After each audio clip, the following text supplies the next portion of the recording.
to the Cooler Women's Wellness Tribe, the podcast. Get comfortable, get your walking shoes on, and let's get going.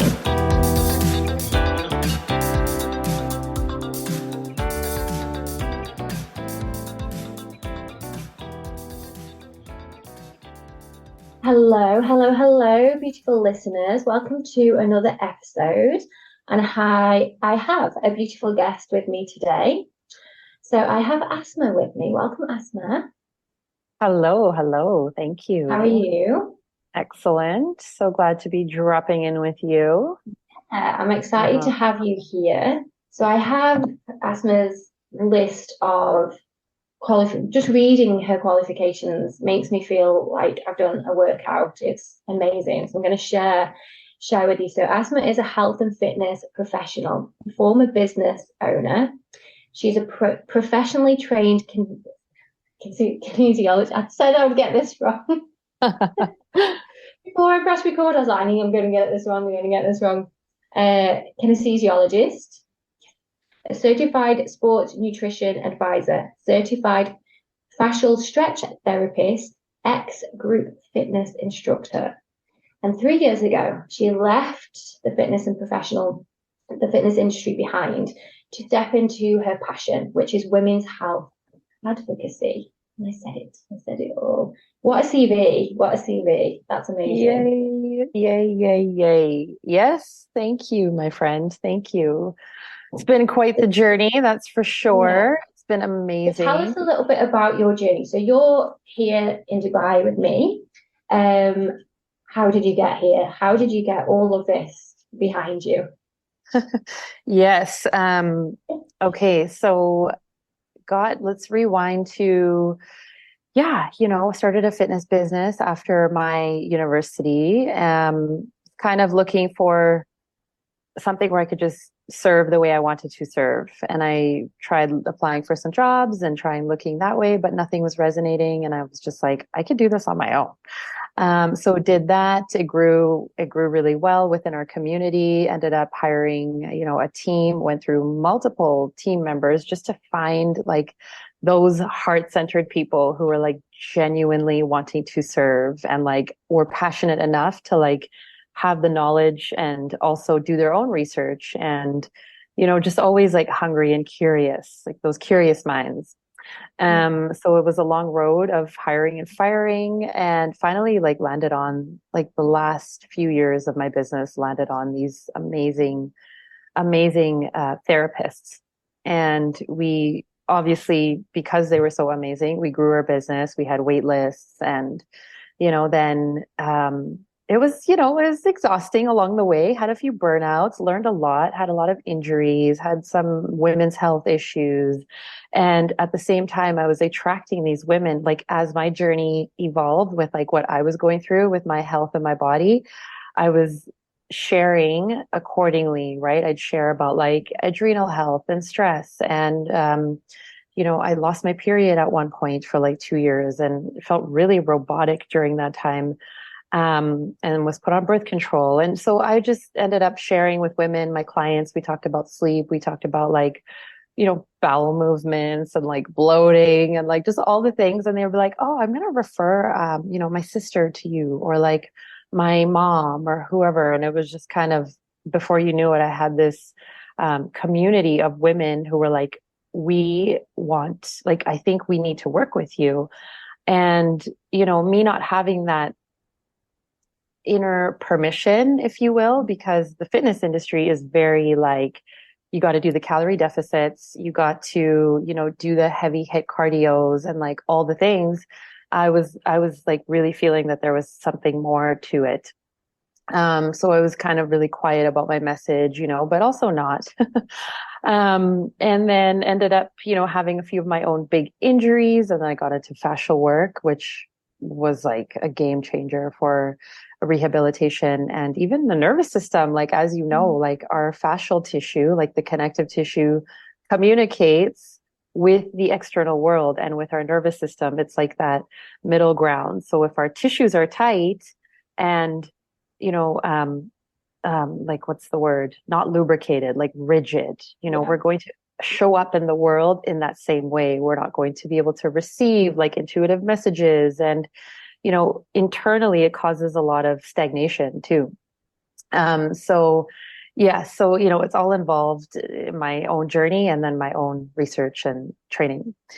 And yes, I've attracted some beautiful women who are like yourself, who like messaged me one day. It was like, I think I need some stretch therapy. And I was like, I love when a woman just knows, it's like, ah, so yeah, over the years of, eventually choosing to step away from my fitness business and step more into women's health coaching, it's been this like gradual, like, okay, surrender and just keep sharing what are the things that are important and what are the things that and what are the things that other women have told you that have helped them from like working together.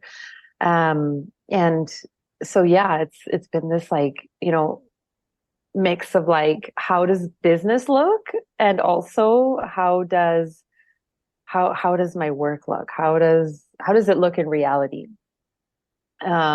Which is interesting because, the coaching industry, which is something I had like gotten into because it was like the pandemic time and everything was online. And I had just joined this women in business mastermind. And it was like the safest place. It was amazing for growth and spirituality and running a heart-centered business. And also there was the other side of it, which was like, and you get to make like six figures a week and like all these things, so we were all setting the bar so high for ourselves. And now we're all on the other side of it. It's been like a few years and we're all still in touch and we're all just like, we learned a lot. And also we've learned like what feels good to us on how to run our practice and call in the clients that need us. So yes, like, okay. So now I'm like, how did I land in Dubai?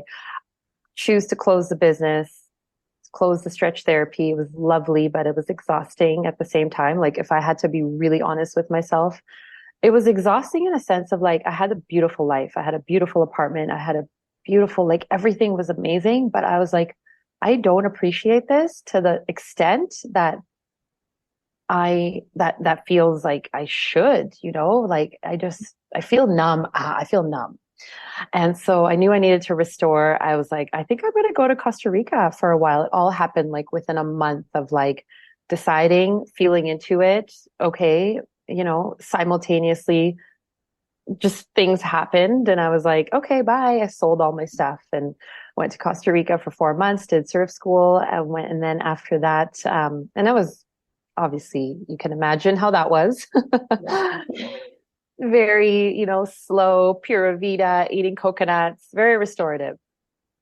And then I had a family reunion in Kenya and we did that for a month. And after that, my parents, my family, everybody was like, so what's next? And I'm like, I don't know. Like, they're like, just go to Dubai. And I'm like, okay. Like never, ever thought I would, never had a desire, never felt called by Dubai. But, I was like, also in the surrendered, I'm open, I'm on this side of the world. Like, no need to over engineer the plan. Just go with your suitcase. If you don't like it, leave. And here I am. It's been 6 months and I'm now a resident and all the things. Yeah. Oh my God. I love that. That's how Dubai gets you. I came for 2 years and now I'm in my eighth. So no kidding.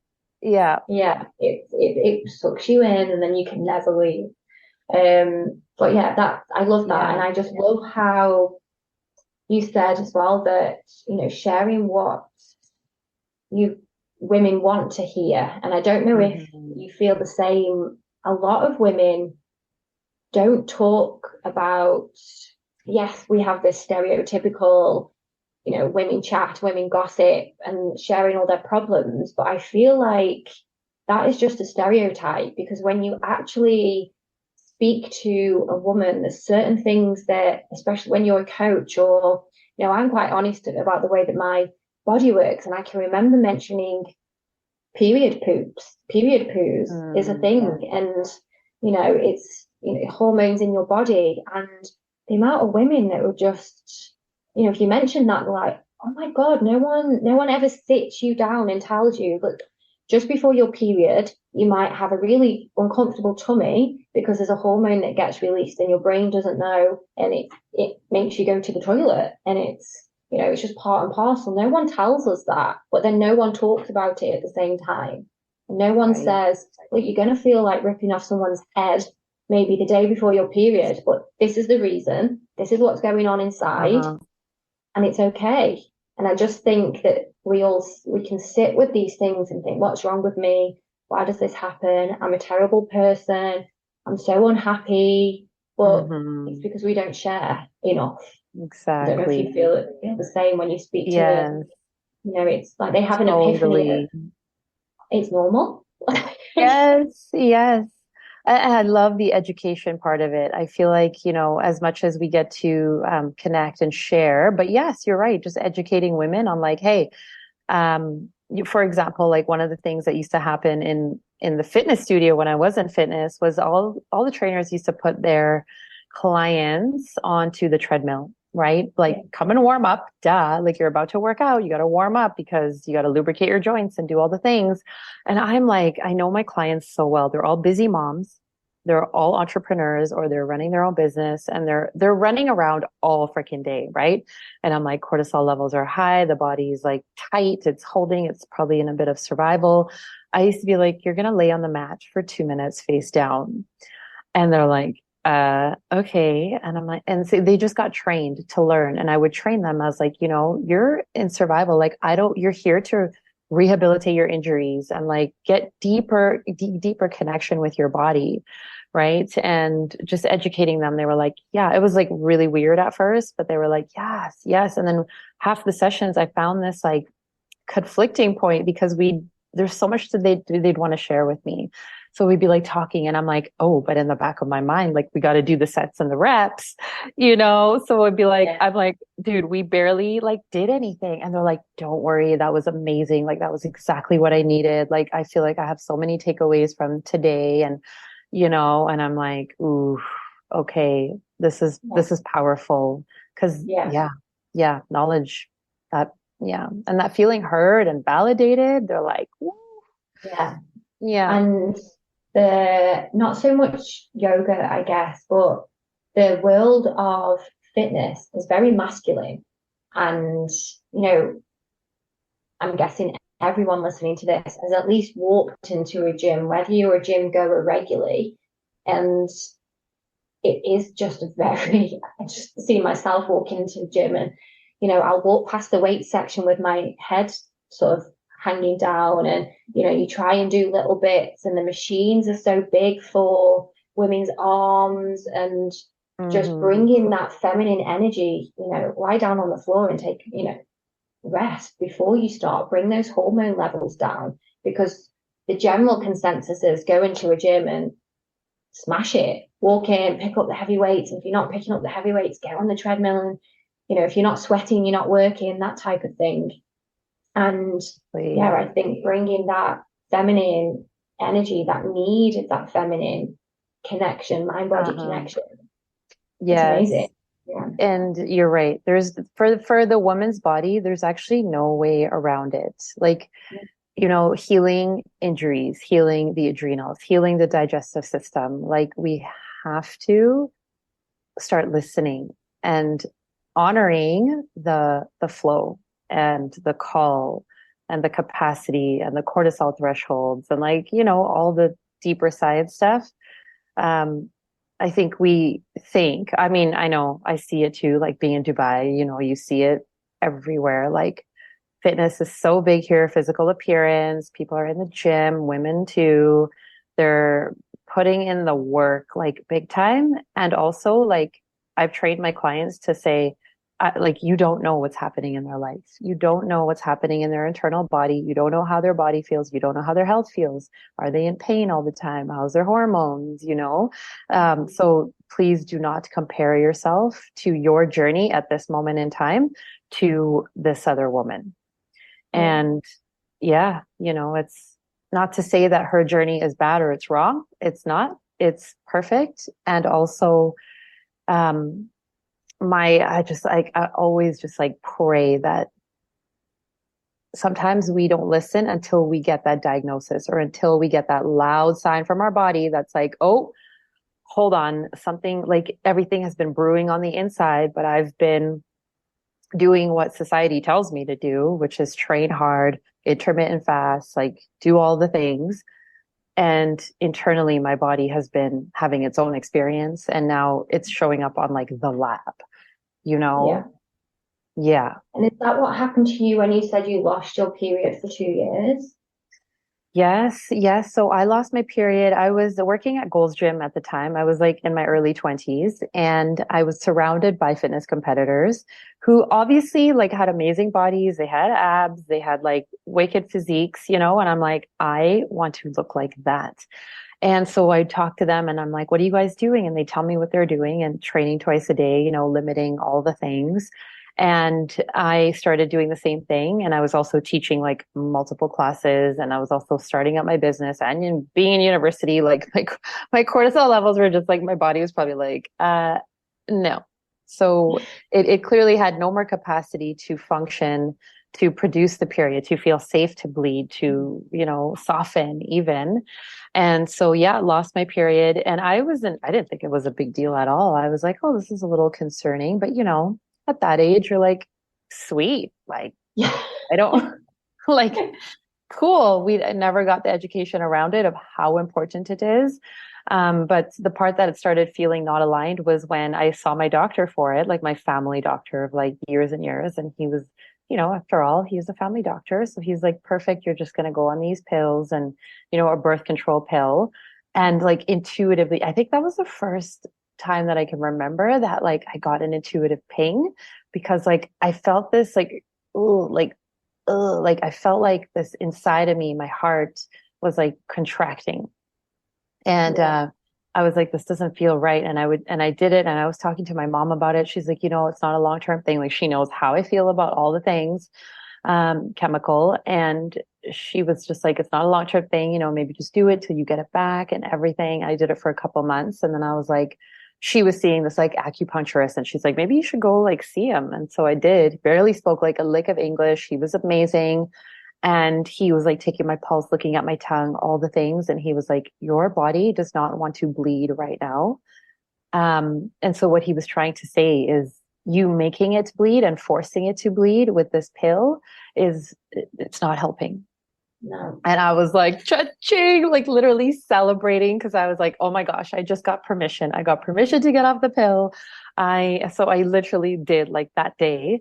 And I think, yeah, I still had a journey with it. I still, you know, it was like 2 solid months of no period, 3 months, 4 months, 5 months. And then eventually, you know, it would come. And it wasn't until like I had a really big injury and I was forced to be bedridden that my period, everything aligned, like my bowels, my mental health, everything was like, oh, like people were like, you look so much healthier.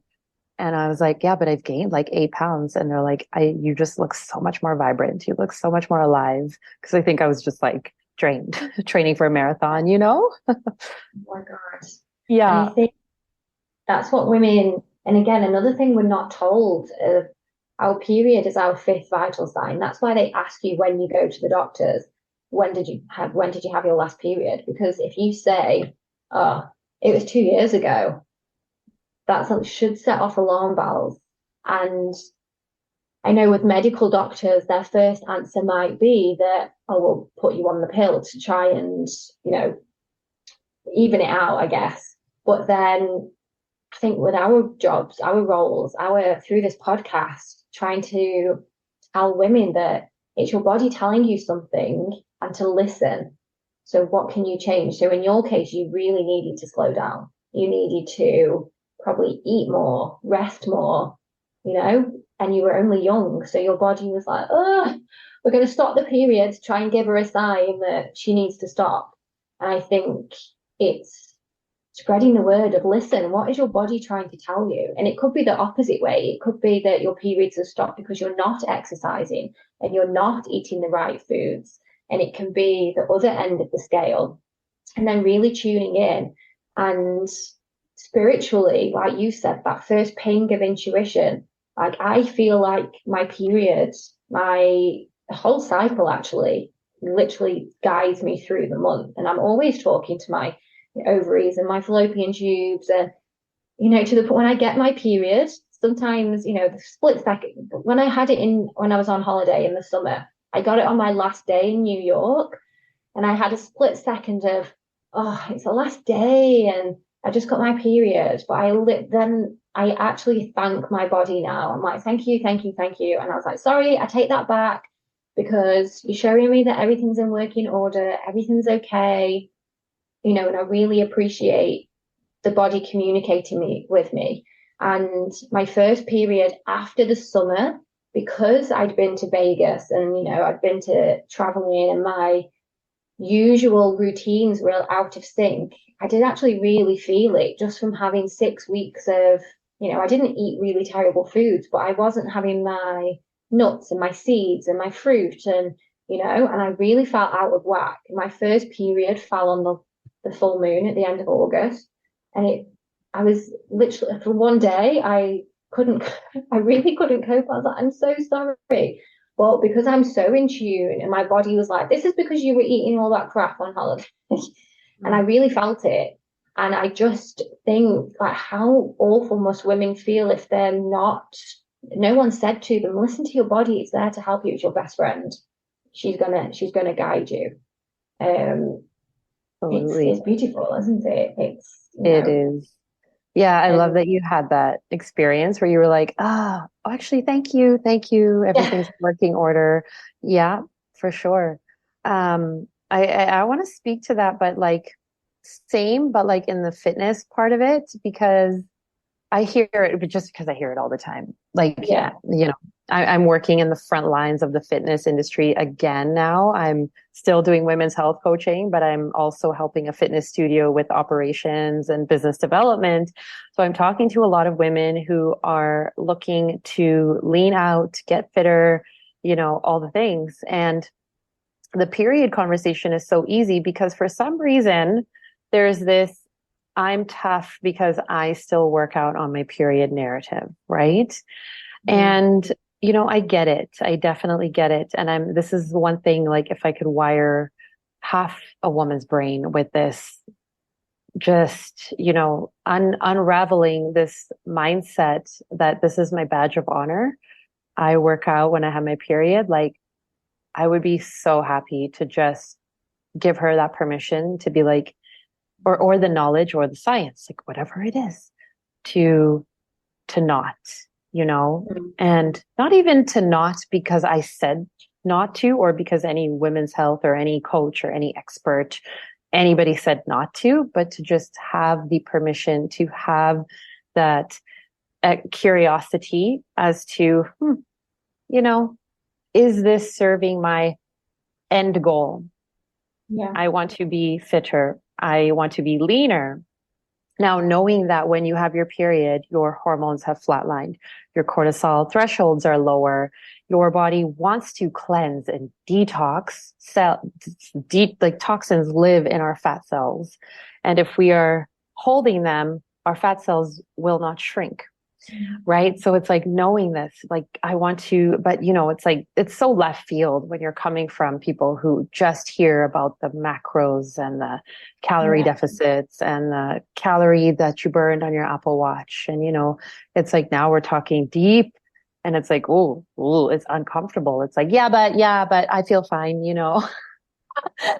and, that's an area where, as you were saying, like, it's like, thank you. I'm going to honor, like, I can't do anything today. I don't want to do anything. My body is like having this sacred process of like going through the reproductive cycle and then not being fertilized and like cleansing all of that out and simultaneously cleansing out your nervous system and your spiritual body and everything that it holds that we pick up along the month and the years.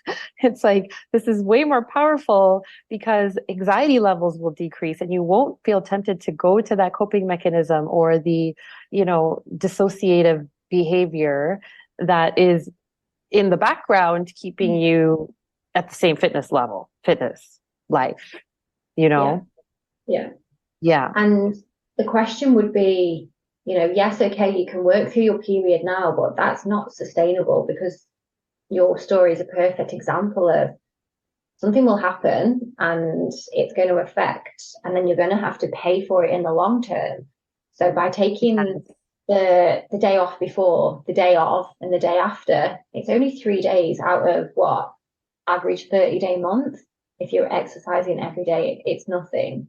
And yeah, like you said, honoring that. There's a lot going on inside, and I think, again, until I started this work, obviously you do it in science at school and they teach you the basics of the egg is released and but there's so much. And when you learn about, when you're in the follicular phase and those tiny little follicles that actually reach out to get the egg, and it's not attached, and they catch it and they take, and it is magical when it's like, whoa, let your body rest, because there's so much going on inside that is natural. You're not telling it to happen. We don't go, okay, it's Tuesday the 27th, release the egg and press a button.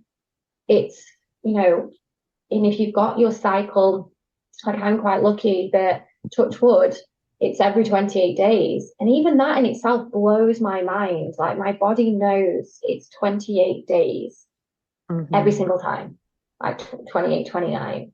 How does it know? Like, and just honoring that, the magic, because you learn about it, learn the science, go and get a science book and just read the science of how your body works, and then you will want to sit down and go, you need a rest, because Right. there's so much going on, and that's just the female reproductive system. We've then also got everything else keeping us alive, and just honoring, thank you. At the end of each practice, I always make my students, and we hands to heart center, thumbs to the chest. And I always end with a practice of gratitude. Thank you to your body. Thank you to your organs. Thank you to your body's healing powers. Like, we don't honor this enough, because we take it for granted. Breathing, seeing, listening, your small intestine digesting your food, like all of these things that we're just like, it's okay. I'm just going to go to the gym every day and work it all until it stops. Yes. Or not look after it until it stops. And that's when suddenly we want to look after our health, because it's not working anymore. Yes. It's what you do in the interim, isn't it? I love that. I literally was teaching a stretch class yesterday and was like, let's breathe into our kidneys and our organs and our all the things. And it's just like, well, yeah, and the beautiful part is people are actually receptive to it. Like, they're like, oh, I've never actually like done that, but it feels, something about it just feels good, when, Thank so your eyeball, thank your eyes. Like, the more you do it, the more, just during the day, something will happen, and you're able to hear the birds. Like, oh my God, thank you for my ears. Like, they work. I can hear the birds singing. Thank you that I can see. I've got my eyesight. Thank you that I can drink this glass of wine, and my kidneys and my body's trying to get rid of this. It's doing you a service. So we should be looking after it. And like I said, people are open to this. It's not. It sounds woo woo until you start it, and then you're like, okay. Yes. Well, yes. And then I think if you've gone through the flip side, because it's like instant gratification. Well, this is going to take time. I don't really believe in it. How long? Like, it's like, I could take a pill, or I could take this potion, or I could do this fast, or I could jump on XYZ. And, it's like, it's honestly like, it's just so hard on the body to do those things. And I mean, you and I both know about gut health, and like taking pills and taking anything that's causing stress to your body and altering your microbiome is going to have a complete opposite effect of what you're trying to accomplish. And when it comes to the quick fixes and the certain protocols that are encouraged in the fitness industry, it's like, it's glamorized, right? It's like, ooh. So I think, I've gone through it. I've done all the cleanses. I've done all the Atkins diet, the master cleanse, like you name it, I've done it.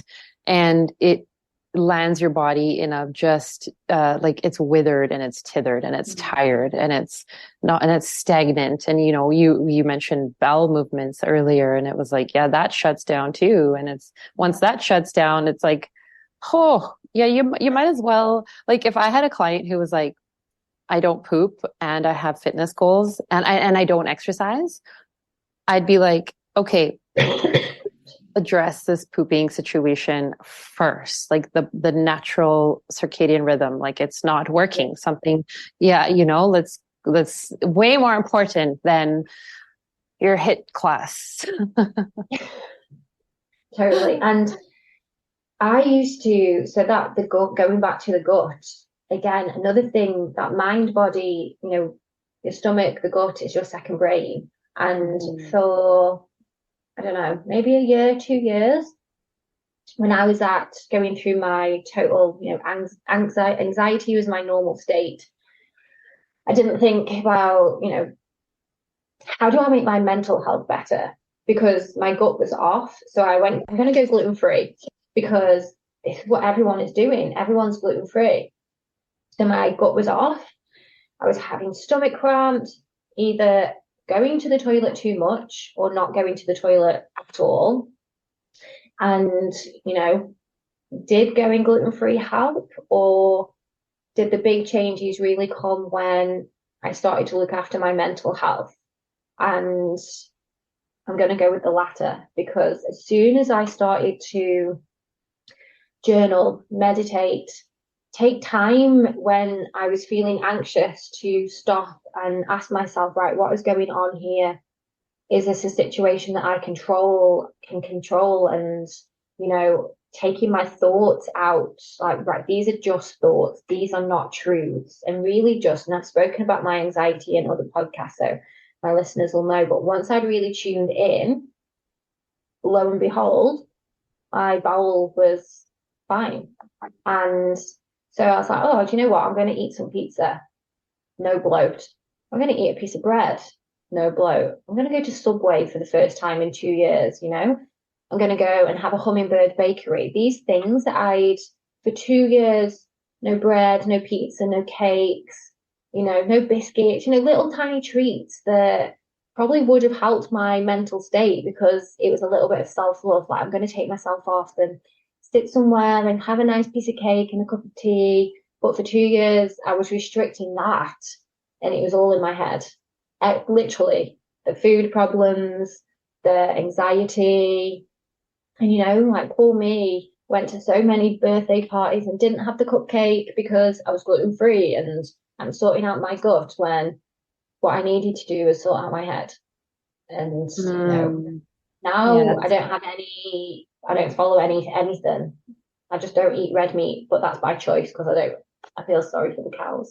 That there's no, everyone always says like, oh, why do you only eat white meat? Is there, like, the reason is just, personal preference. My granddad was a dairy farmer. I think they're cute. It's nothing. I don't have a reason other than I don't want to, because I like the animal. Like, it's, Yes. And there's a lot of people that now on the other side, and if they are gluten-free, and I don't want to judge, it's not up to me, but I always do want to say, like, are you worried about anything? Is that the reason why you're not going to the toilet? Is it really the bread, or is it something else? Like, is it the bread? I'd love to know. Like, yeah unless you're celiac, of course, then this doesn't apply. But for me, I just opted because that's what everyone else was doing, and I thought it was going to help my bloat. And right. Yes. I mean, there's just so much there that you said. And my question the whole time is like, why don't people like do this? Why don't they do it this way, and choose to go down a road that's, maybe promising. I think because this road doesn't make any promises. Like doing your spiritual meditations and journaling and showing up daily and taking aligned action and, diving deeper facing some maybe unprocessed stuff and truths. And it's like, oh, but I just want to stay up here and like figure it out all up here, because that's all different. That's separate. I think the second way is harder. Like, it was easy to just go, right, I'm gluten-free now. It was easy. Obviously, it wasn't easy when I was faced with, I have got a bit of a sweet tooth, that's why I mentioned cake. But when I was faced with birthdays and being like, oh my God, I really want the cake, but I wasn't, and I was punishing myself for no reason. But it was easier than, what is my problem? Where is this coming from? It's the root. It's the root cause. Finding that root cause. You know, when plants are dying, we water the roots. It's the root of the plant, you know. We know that for plants and trees. You know, we don't just spray the leaves. We know that we need to water the roots. But for us, we only tend to, you know, the outside, our leaves as such, we don't get to our root, do we? We don't water the root. We don't give us nutrition and plant food and all of the other metaphors I could use. You know, it's easy to just tend to the outside bit. But we are plants. We're nature as well. So yes. If there's one, I was going to say word of wisdom, not a word of wisdom. One last bit of wisdom, one last thing, advice, whatever you want to call it, that you'd like to leave the listeners with today, what would that be? Something that you could just sign, sealed, delivered. Take time for mindful rest. Like mindful rest. Not laying in front of the couch on the TV eating bonbons. That's not rest, you know, but like take the time, lay on the floor, breathe. I think that would just be the biggest one in terms of cellular healing, spiritual healing, intuition, allowing the intuitive messages to come through or not. Maybe, you know, maybe there wouldn't be anything, but it would just be that time. We're so stimulated right now in this world that it's like, you know, it's crazy how much we can hold in our tissues and injuries and in our cells and in our organs. And like you mentioned, food intolerances and gut issues. It's like, just stop. Mindful rest. Yeah. I love that. Just stop. And I say sometimes in Shavasana, when I'm teaching yoga, this might be the only time that you lie still other than when you get into bed. And when I do say it, I'm just like, wow, this could be the only time that these people are lying still. And it's crazy to think. Like the rest. Yeah, I love that. Yeah. Perfect. Oh, thank you so much for joining me. I could talk forever, but we have to wrap it up. I feel that too. Yeah, and I think this is basically how our conversations go when I come to see you, and I'm on the bed, and Asma's stretching me out, and we're just rabbiting in between.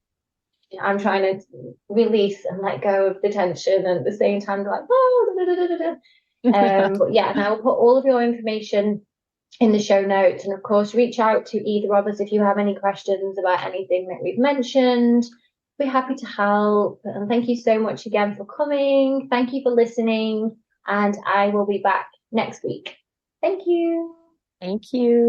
And that's it today, everybody. I hope you have a lovely week, and I'll see you again next week. Don't forget, 5 stars, download, tell your friends. You're amazing.